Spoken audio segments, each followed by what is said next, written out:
Today, my focus in sentencing will be about November 21 of 2021, the events shortly before that or leading up to it and after, and are not about Mr. Brooks's conduct during this trial, even though case law is very clear that his conduct at trial can and is a legitimate factor for the court to consider. I need to make the record very clear that in no way what I do here today is based on Mr. Brooks exercising his right to a trial. That is a firmly embedded constitutional right, which I support, which I upheld. Of course, every person charged with a crime has a right to a trial. This court honored that right. I protected that right, even if Mr. Brooks treated it with contempt, disrespect, and at times like a game. But sentencing today is directly related to his conduct on November 21 of 2021 and the other sentencing factors, which, as I indicated previously, include the seriousness of the offense, the need to protect the public, and his character and rehabilitative needs.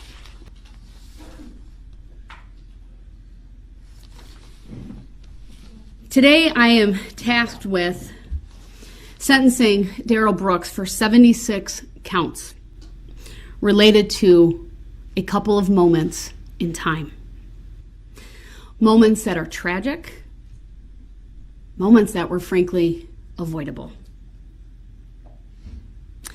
My sentence here today is, the purposes of it are twofold.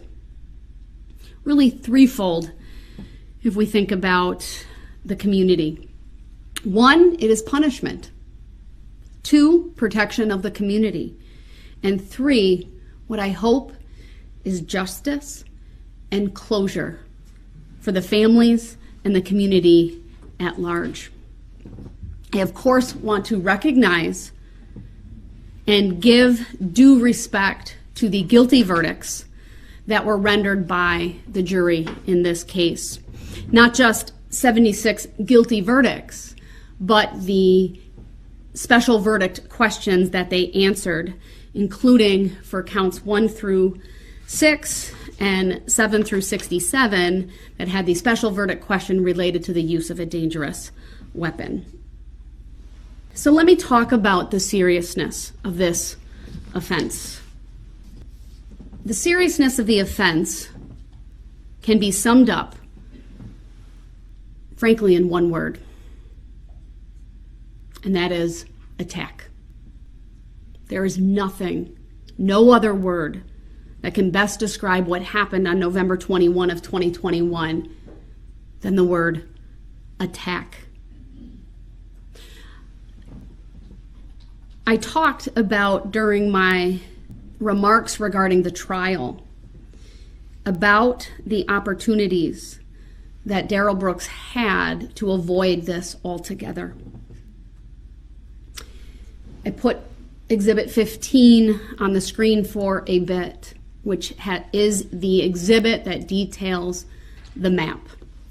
The map of the parade. It starts with White Rock, the staging area, and I believe if you look further up on Exhibit 15, it even depicts where White Rock School is. And that, of course, is where we saw the video of the altercation between Mr. Brooks, Corey Runkle, Nicholas Kirby, and Erica Patterson. Now, of course, there were moments in time before that,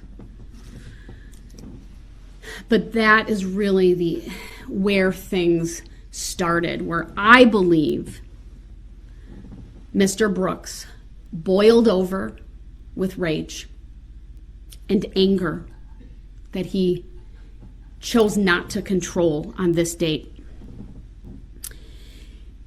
He had a number of opportunities to simply drive in the other direction down White Rock, but he chose to drive toward Main Street, even though from the testimony we know it was very evident that it was staging for a parade. There were many people, may not have been exactly by the school, but farther down White Rock. From Niagara forward is where that staging area was located, and many people were there. The sights and sounds of a parade, the signs on the side of the road telling people not to park there, for example. Instead of turning around, or instead of turning left onto East Main Street or left onto Pleasant, and despite Sergeant Warner trying to flag him down and being in front of a squad with lights and a clear indication you should listen to or honor the even gestures of a police officer, and he was in uniform, he drives down White Rock Avenue and has contact with Detective Casey, who very clearly did everything he could to stop Mr. Brooks. And in that moment, thinking it's a lost motorist. But Mr. Brooks chose to basically brush him aside with that SUV and drive on to Main Street, past more people, past many spectators, and in a manner that was not just at a speed inappropriate for a parade, but frankly, that was reckless and endangered anyone who was on the roadway at that time, whether or not he hit anyone between White Rock and Main and Barstow and Main. But during that 3-block section of Main Street, he could have turned off Buckley, Northeast Avenue, Martin Street, or in either direction on Barstow. He could have stopped, asked for the police barricades to have been removed, or frankly turned his car around even at that point and gone back the way that he had come. But he didn't do that. He chose to drive recklessly, carelessly, and maliciously through a parade route and at anyone in his path, where he struck not one, not two, not three, but 68 different people. We actually know that number's higher because we now know, we heard from the two individuals who were with Extreme Dance, the one girl who was struck by one of the individuals who was clearly struck, and that person flew into her. That would qualify for a charge based upon the state's description of how they chose to charge. It's just they didn't know until closer to this sentencing hearing. So 69 individuals if you include her. There are so many aggravating factors here, it's frankly difficult to even keep track of them all. The complete disregard for the lives of anyone else. Someone described it as depraved indifference, and I think that is the perfect phrase to capture the actions of Mr. Brooks on November 21st of 2021. The aggravated factors of the numerous opportunities to turn around or not even enter the parade route or simply to stop. The fact that he mowed over and used that vehicle as a battering ram to hit 68 individuals, never once stopping, with rage and anger at unsuspecting people at a parade who were there simply to kick off the holiday season, to experience joy with their families. The intentionality of the conduct is outstanding. The viciousness, the speed, the swerving from side to side at various points. This was not a case of whodunit. From the very beginning, from when this case was charged, it was clear who did this. Now, that is not to say that I prejudged this case. I did not. But after sitting through this trial, after watching the many videos, after listening to the testimony of the many, many dozens of witnesses, it is clear the state had overwhelming evidence of Mr. Brooks's guilt. What's also aggravated is his complete and utter lack of remorse. He spoke here today for 2 hours. One sentence, that's it. I'm sorry. No detail. 2 hours, one sentence. No empathy for any of these individuals, at times mocking them with hand gestures or rolling his eyes multiple times. That is not an indication or a sign of someone who has empathy, who is sorry for what he has done. We may never know the true why,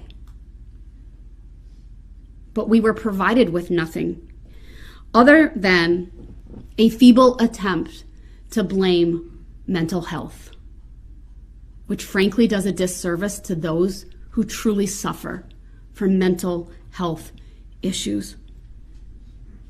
I understand why his family might cling to that because of the difficulty in coming to grips with a loved one doing such heinous things. But for Mr. Brooks, it's nothing more than indifference, deflection, and outright denial of what he did and the impact that he has caused as a result of his heinous actions. I searched for a mitigating factor in this case. I waited patiently for an apology, a true apology. I didn't get it. And not for my benefit, but for the victims.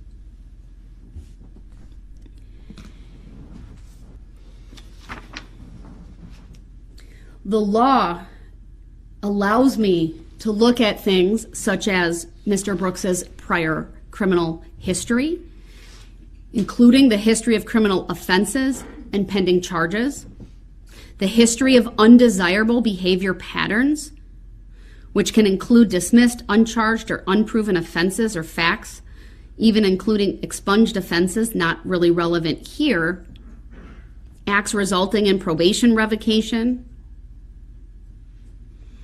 Of course, those are part of his criminal history, nothing specific to these charges. I can look at his personality, character, and social traits, the vicious or aggravated nature of the crimes, the degree of his culpability, his demeanor at trial and truthfulness, his age, his educational background and employment record, his remorse, repentance, and cooperativeness, his need for close rehabilitative control, the rights of the public, the recommendations of the interested parties, including victims and family members of homicide victims. I can consider statements made by his own family. I can certainly consider the length of pretrial detention, which I'd note, though, when facing 6 life sentences, is really a fraction of the time available to this court. The loss of life in this case is certainly one of the aggravating factors here today. The number of people injured, also an aggravating factor. The reach into the community, certainly palpable because this was a Christmas parade. I think it was a comment earlier, either today or yesterday, that this was not like one act where Mr. Brooks drove into a crowd of people. This was sustained driving from block to block to block to block, picking off people that were unsuspecting. 68, 69 times. Driving over people as if they were nothing more than speed bumps.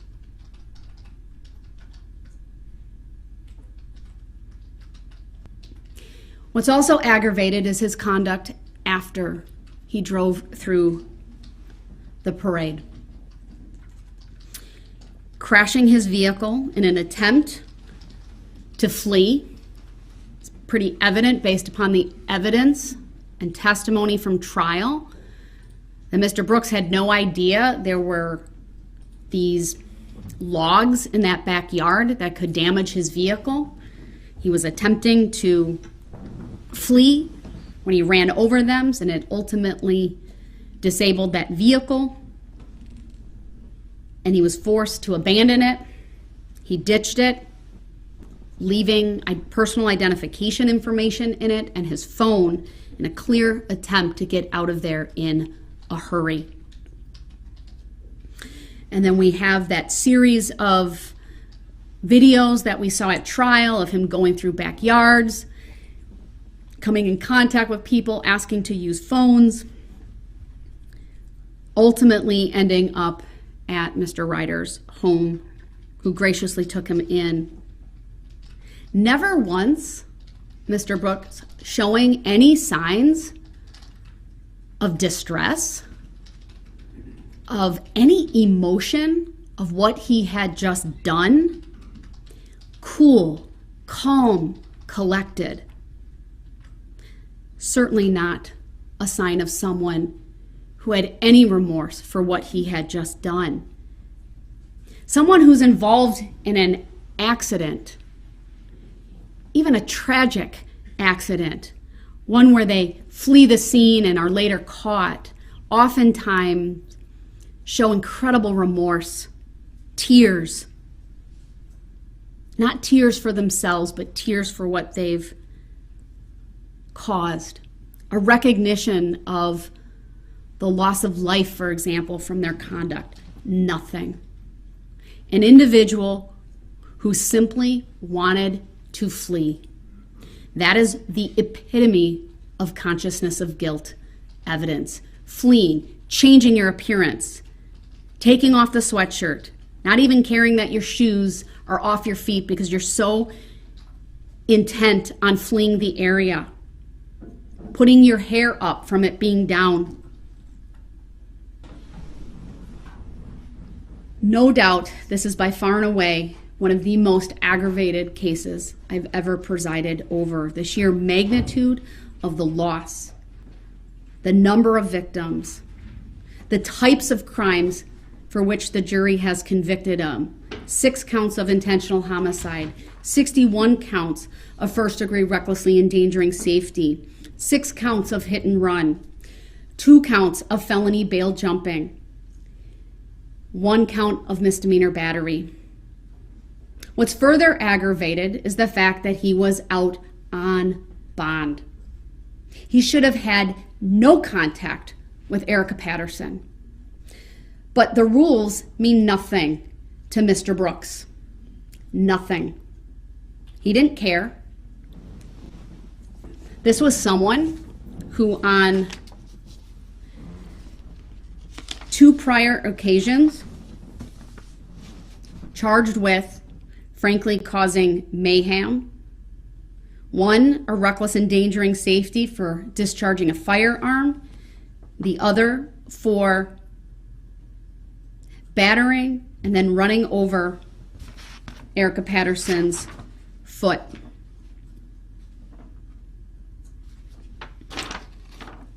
This court does get to consider the other act's evidence that the state sought to introduce at trial. That other act's evidence includes that on November 2 of 2021, Milwaukee police took a complaint from Erica Patterson that Mr. Brooks had run over her with his vehicle and tried to kill her. She had tire marks on her right pant leg. She could not move her leg and had blood coming from her mouth. On that date, Mr. Brooks was driving the same vehicle that he drove through the parade. Erica Patterson was conveyed to Frederick Memorial Hospital. Her injuries received medical attention. She even had that boot on her leg on November 21 of 2021. She described Mr. Brooks to police as yelling at her, using profanity, as she tried walking past him when she was at a gas station. I think initially before that, at another location, but ultimately where he allegedly ran over her was at a gas station and caused the injury to her leg. Struck her in the face once with a closed fist, causing pain and bleeding without her consent. And then it was after she walked away that he followed her. When police had contact with him, he denied driving his mother's vehicle. When police had contact with him at his house, he ignored their commands because he was found in the vehicle, claiming that he was having an anxiety attack upon the sight of the squad car and needed to get into the home to get his inhaler. When I say the rules don't matter to Mr. Brooks and court orders mean nothing, Mr. Brooks was in custody, and there are jail phone calls where he's berating Erica Patterson, encouraging her to recant, blaming her for what had happened, saying things on that phone call like, "You trying to make it seem like everything is always everyone else's fault but yours, like you don't never do anything to cause shit. And the whole cause of this shit was something that you fucking did." He ended the call by telling Erica Patterson, "You did this shit, and you couldn't even keep your mouth shut after numerous people told you that shit. This ain't the place for you to be doing this shit, and you still ran your mouth. And I'm the one sitting in here facing all this time." He repeatedly calls her a bitch. During a phone call on November 11th, Darrell Brooks is overheard or captured saying, "Why in the hell would I just try to mow her down knowing I could kill her like that? Like, okay, I probably got a few screws loose, but I ain't hardly no goddamn fool." He's complaining that she won't help post his bail. "You didn't put a cent on my bail. Why should someone else have to pay for some shit you caused?"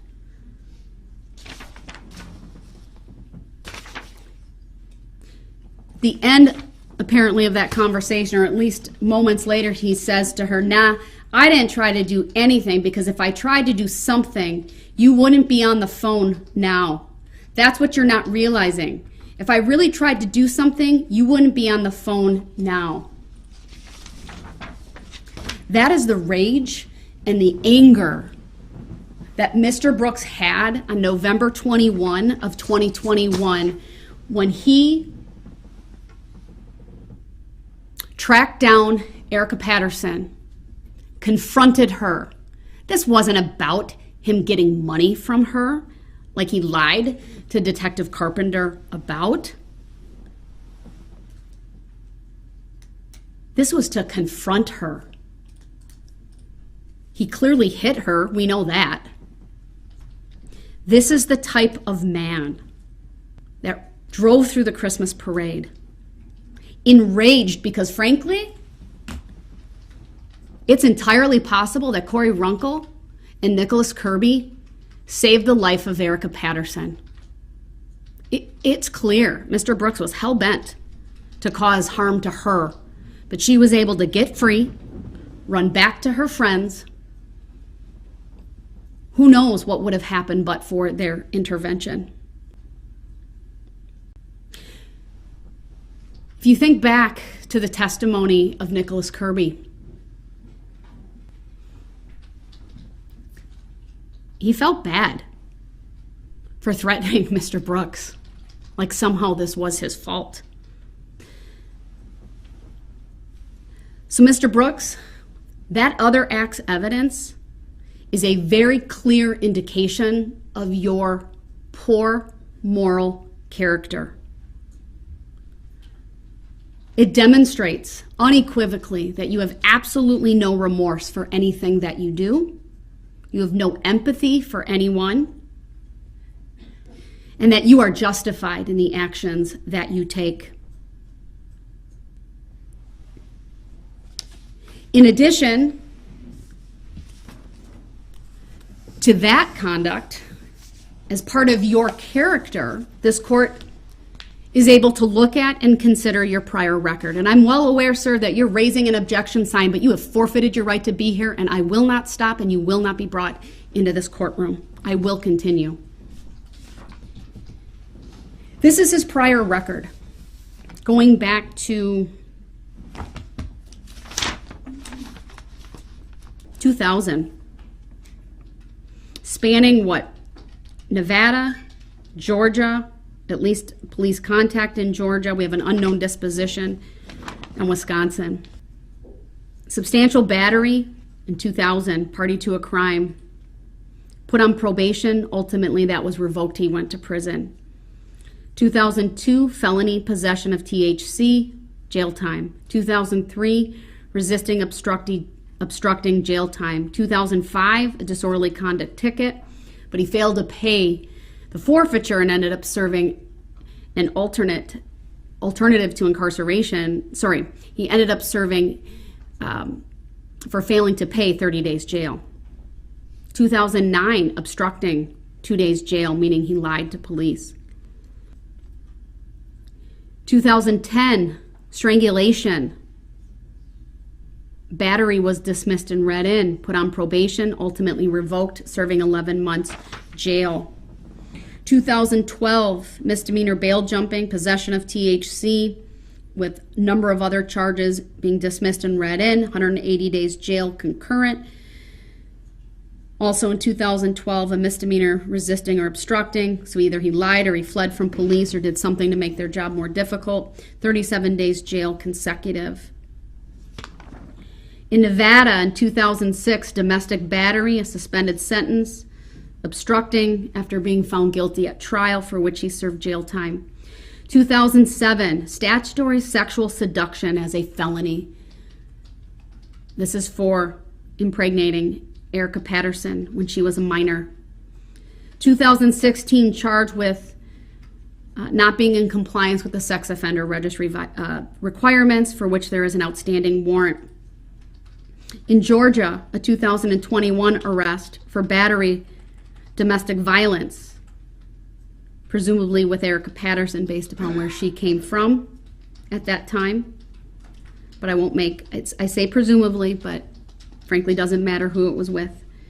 We also know that there's the 2003 paternity case out of Waukesha County. Why is that relevant? Because 8 times during that case, a warrant has been issued for contempt of court, meaning for failure to pay his financial obligations to a child or children. The pending cases for which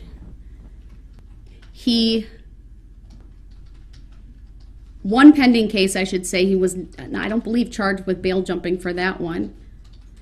The 20 CF 2550, 2 counts of recklessly using a weapon, felon in possession of a firearm, released ultimately in March of 2021.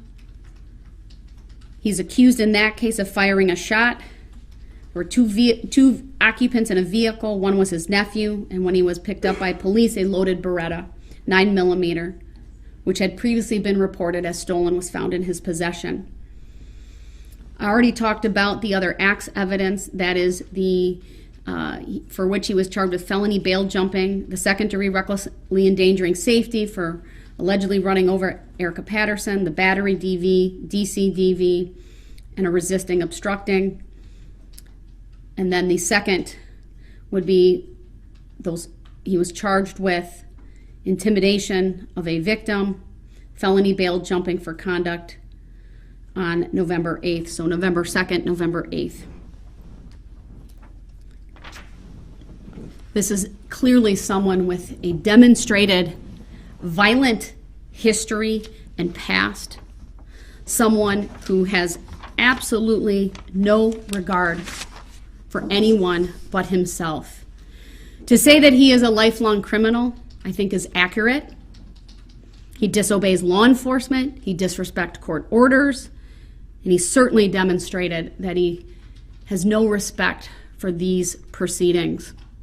Multiple acts of violence, violent, dangerous behavior that predated the attack on the Waukesha Christmas parade.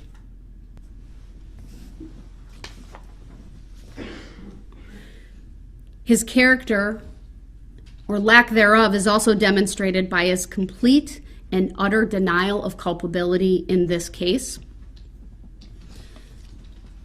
His blaming of his mental health or alleged mental health. There's no evidence that he was suffering from a manic episode. I went through all of that earlier today, going through the 4 reports related to the special plea. None of those doctors found support for his special plea. Mr. Brooks talked about, at times, this being the will of God, or that all things happen for a reason. I'm here to tell you, Mr. Brooks, you are not an instrumentality of God. Death may be inevitable to all of us, but you cut the lives of 6 individuals short. You alone, Mr. Brooks, cut the lives of these 6 innocent people short. I talked earlier about how I believe he's intelligent, deliberate, and purposeful in what he does. I've considered that you have treatment needs. Perhaps there are intersecting mental health issues as it relates to your personality disorder, but those issues can best be addressed in a confined setting where the Department of Corrections will be charged statutorily to evaluate you and to provide any medical or mental health treatment that you need.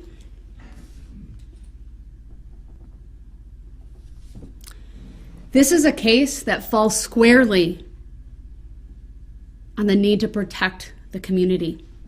I referenced this earlier. There's really 3 primary reasons for the sentences I will impose here today. One is punishment, one is to protect the community, and the other is to provide justice and closure to the victims.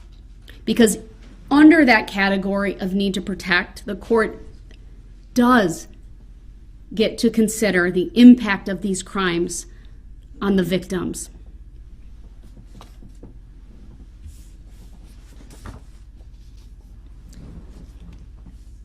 I went through at length in reviewing all of those victim impact statements. I certainly didn't go through every single one, just highlighting some of them, but doing so with purpose, because it is very clear to this court that Mr. Brooks has caused carnage, mayhem. It has resulted in many people suffering from PTSD, from mental and emotional trauma that will take a lifetime to recover from, and for some, perhaps, if at all. You have taken away from these individuals future memories. They will never have birthdays with the 6 individuals who were killed. There will be no weddings. There will be no graduations. There will be none of the milestones that these families were looking forward to, whether it be for an innocent 8-year-old or an innocent 79-year-old. Frankly, Mr. Brooks, no one is safe from you. This community can only be safe if you are behind bars for the rest of your life. The actions of Darrell Brooks demand punishment. The community is not safe from your violent and criminal conduct unless you are in custody. You left a path of destruction, chaos, death, injury, confusion, and panic as you drove 7 or so blocks through the Christmas parade, never once stopping or seemingly caring about the wake of carnage that you left. 4 of those blocks were turned into a scene that frankly is no different than a war zone.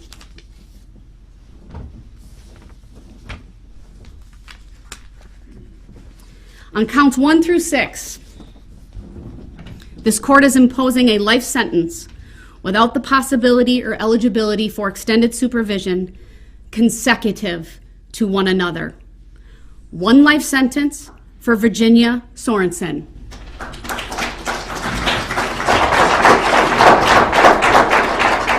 1 life sentence for Leanna Owen.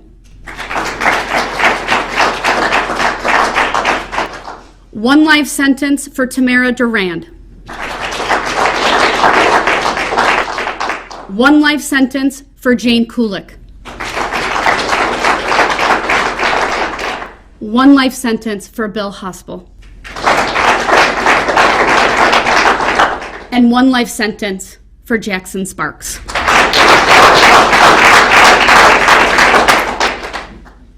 I've considered the enhancer and the additional 5 years that I could impose, but I don't need to really order that because I've not made him eligible for extended supervision, and it would only be to increase his time on initial confinement. But make no mistake, Mr. Brooks, you use that vehicle as a battering ram, no different than, frankly, a firearm. On counts 7 through 67, these are 61 counts of first-degree recklessly endangering safety. These charges alone and these convictions without the enhancer carry a maximum of 12 and a half years. Because of the enhancer, a total of 17 and a half years. And under Wisconsin law, the 5 years is added to the initial term of confinement. So what could be 7 and a half years is a maximum of 12 and a half years. And I'd ask that everyone no longer show any reaction to the sentence so I can get through this. On counts 7 through 67, on each count I will impose a total sentence of 17 and a half years. 12 and a half years of initial confinement, plus 5 years of extended supervision, consecutive to any other sentence that I've imposed here today.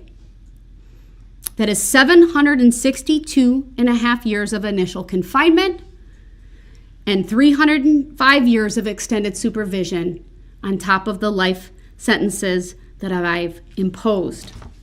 That is 17 and a half years, sir, for Nicole White. 17 and a half years for Eleanor Anders. 17 and a half years for Sasha Catalan Castillo. 17 and a half years for Maura Gilchrist. 17 and a half years for Justin Gullickson. 17 and a half years for Harry Guilfoy. 17 and a half years for Aiden Lofgren. 17 and a half years for Theo Maza.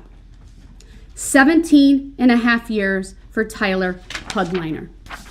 17 and a half years for Connor Tank. 17 and a half years for Eric Teagues. 17 and a half years for Adelia Maffioli. 17 and a half years for Kelly Graybow. 17 and a half years for Josh Craner. 17 and a half years for Riley Rogers. 17 and a half years for Caden Rogers. 17 and a half years for Tucker Sparks. 17 and a half years for Isabella Bartlett. 17 and a half years for Yaritzi Becerra Montez. 17 and a half years for Samantha Coelho. 17 and a half years for Madison Hollingsworth. 17 and a half years for Mackenzie Hollingsworth. 17 and a half years for Mitchell Lampine. 17 and a half years for Kathleen Pielmeyer. 17 and a half years for Julia Schleichow.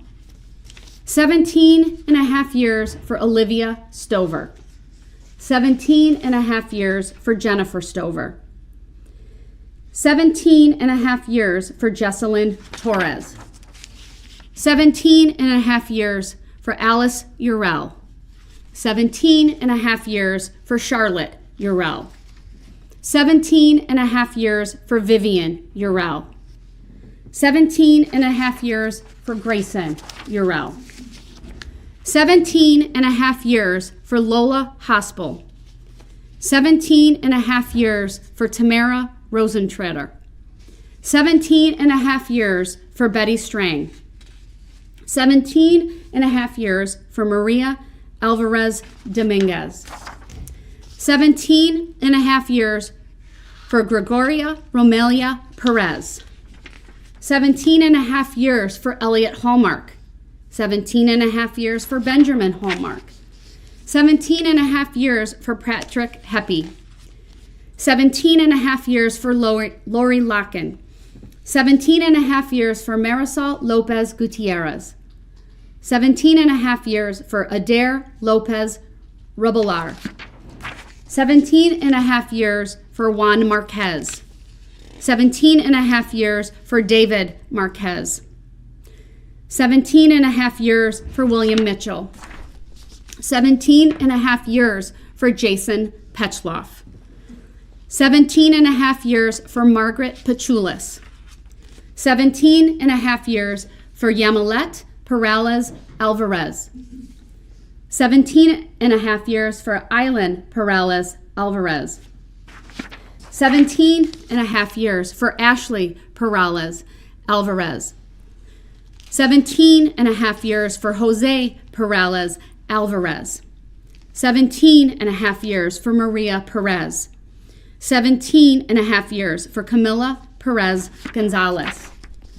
17 and a half years for Isaac Foglia. 17 and a half years for Deborah Ramirez. 17 and a half years for Charles Green. 17 and a half years for Lily Green. 17 and a half years for Brinley Harris. 17 and a half years for Kelsey Knapp. 17 and a half years for Owen Ricciati. On count 68 through 73, which are the 6 counts of hit and run resulting in death. These are 25-year felonies each. The court will do the following. On count 68, a 25-year total sentence, 15 years of initial confinement, 10 years of extended supervision. This will be concurrent to count 1. Count 69, the same sentence, 25 years total, 15 years of initial confinement, 10 years of extended supervision, concurrent to count 2. Count 70, 25 years total, 15 years of initial confinement, 10 years of extended supervision, concurrent to count 3. Count 71, 25 years total, 15 years of initial confinement, 10 years of extended supervision, concurrent to count 4. Count 72, 25-year total, 15 years of initial confinement, 10 years of extended supervision, concurrent to count 5. And on count 73, a 25-year total sentence, 15 years of initial confinement, 10 years of extended supervision, concurrent to count 6. On count 74 and 75, the 2 felony counts of bail jumping, the court is ordering a 6-year sentence total on each count, 3 years of initial confinement, 3 years of extended supervision, consecutive to all other counts but concurrent with one another. And lastly, but certainly not least, the maximum sentence for the battery to Erica Patterson, 9 months consecutive to any other sentence. To order anything other than what I have done, sir, would be to unduly depreciate the seriousness of these offenses. It is needed, although largely symbolic, given the number of years that I have imposed here today, because frankly, you deserve it. I know it's symbolic, but it needs to hold you accountable in a very real and tangible way. For all of these sentences that I have imposed, I will order the following conditions: no contact with the victims as identified in the amended victim key or their families, no contact of any kind with Erica Patterson.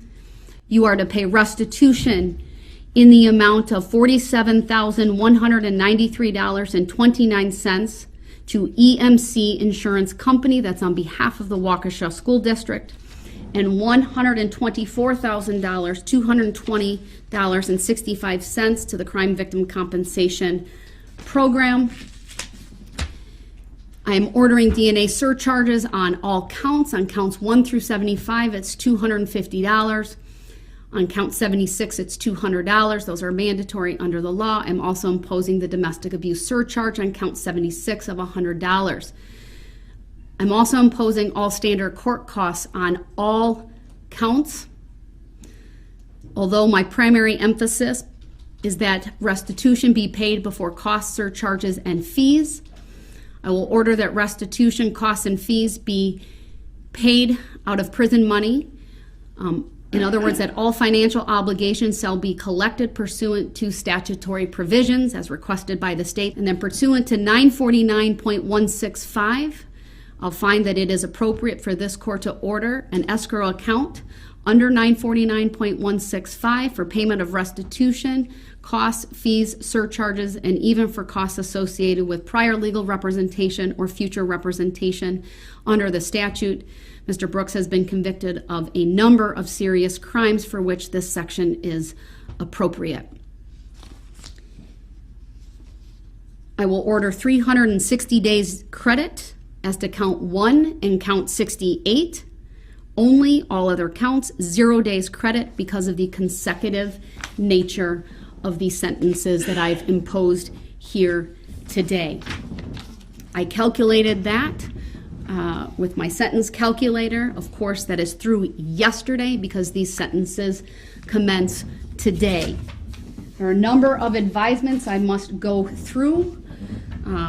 First of all, Mr. Brooks will be provided with a written explanation of determinate life sentence regarding the first-degree intentional homicide charges. Of course, he's not eligible for release to extended supervision. That form defines extended confinement for him, and there's other language on here that he can read at his convenience. I must advise you, sir, you have been convicted of a felony. That means you may not vote in any election until your civil rights are restored. You may not possess a firearm. You may not possess body armor. Both of those are punishable as felonies. You also have 20 days from today's date to appeal the decision of this court. Does the state believe I've overlooked anything here today? No, thank you, Your Honor. All right, those documents will be provided to Mr. Brooks. I will note for the record, at many times during my final sentencing remarks, he was holding up an objection sign. That objection is noted for the record. This now concludes this hearing and this case. We are now off the record. Do you want to do the motion stay pending appeal, or we could do it another day? I want to wait till I sign the judgment of conviction. Okay. I'm not making any determinations regarding where he is to be held. That certainly is within once the judgment of conviction is signed, I'll address the motion for stay pending appeal. But my understanding is he needs to be transported to Milwaukee, and I will not stand in the way of that. All right, I'll schedule that once the judgment of conviction is signed. Understood. We are in Thank you. recess. Okay. Thank you, everyone. Thank you.